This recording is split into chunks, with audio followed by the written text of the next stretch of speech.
Majesty, Excellencies,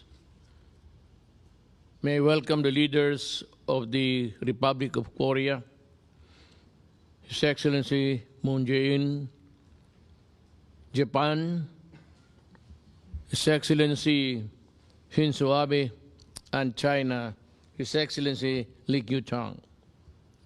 I thank the Director General of the World Health Organization for his statement. Thank you, Asean Secretary General, His Excellency Lim Jak-hoy, for your comprehensive briefing. We face a formidable enemy, one that knows no border and has no regard for human life. COVID-19 has already claimed more than 100,000 lives among the world, despite the brave efforts of frontliners. Our healthcare professionals are waging an uphill battle against the invisible enemy at a great personal risk. Thus, we honor those who pass in the line of service. This pandemic is shaking the very foundation of our lives in a way we have never seen before, and such staggering cost. It lays bare the fragility of our interdependent world and the frailties of our societies and the vulnerabilities of our institutions. Thus, everyone needs the same limited resources. When everyone needs the same limited resources, the compulsion to resort to zero-sum approach is especially amplified. Yet, a pandemic requires the exact opposite response. Going it alone is an exercise in futility and absurdity.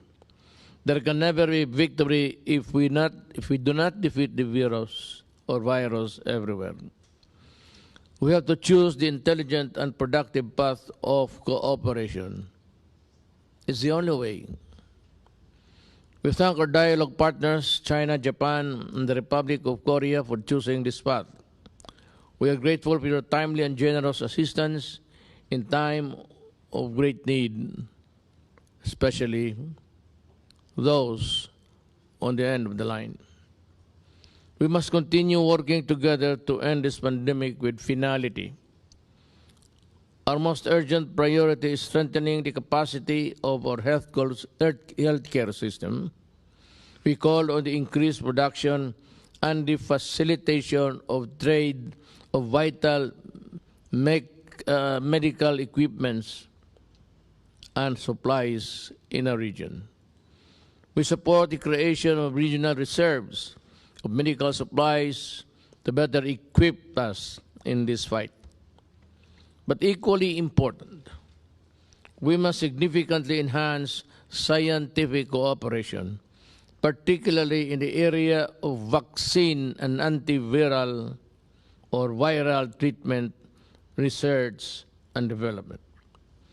The Philippines is ready to participate in clinical trials and medical studies of potential vaccines and medicines such as the Avigan. We are confident our scientists and our experts within and outside our region will rise to this colossal challenge and produce a vaccine or treatment and must be found sooner than later. Our duty then is that of relevant multilateral institutions to make sure that our countries have fair and easy access to vaccines and treatments. Discussions on modalities should be started. Another vital issue for us is ensuring food security. It is imperative that our people do not go hungry. Failure to do so will lead to social unrest with its attendant complications. Imposing unnecessary trade restrictions on staple foods such as rice and other basic commodities will be harmful to everyone. We have to keep Asean markets open and ensure supply chains connectivity. We must also utilize existing mechanisms such as the ASEAN Plus 3 Emergency Rice Reserve.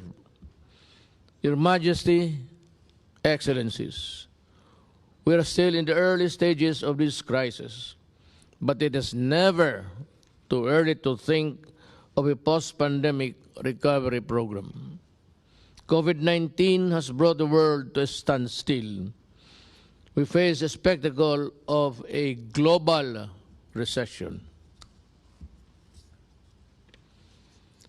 In the Philippines, we are bracing for a significant decline in economic output. We are instituting social safety nets to soften the blow, including subsidies to 18 million families from the marginalized sectors of our society. Simply stated, we are feeding 18 million families as of today. But this is not enough. We need to rebuild our economies and stimulate growth domestically, regionally, and globally. We cannot know yet the full impact of the pandemic, but what is fast becoming obvious is that the world will not and cannot be the same after this crisis. This is a statement repeated by almost all of the leaders. There can never be going back to what it used to be. This is an opportunity for us to enable us a new crisis normal, using lessons learned from this and other crises. The world after COVID-19 need not be a lesser version of the one before it. The elements of international cooperation that will allow us to overcome this challenge will form the basis of how we will engage one another as we create a new resilient world. The Philippines can only heal together as one country. ASEAN can never recover or can only recover as one region. The world can only bounce back stronger as one global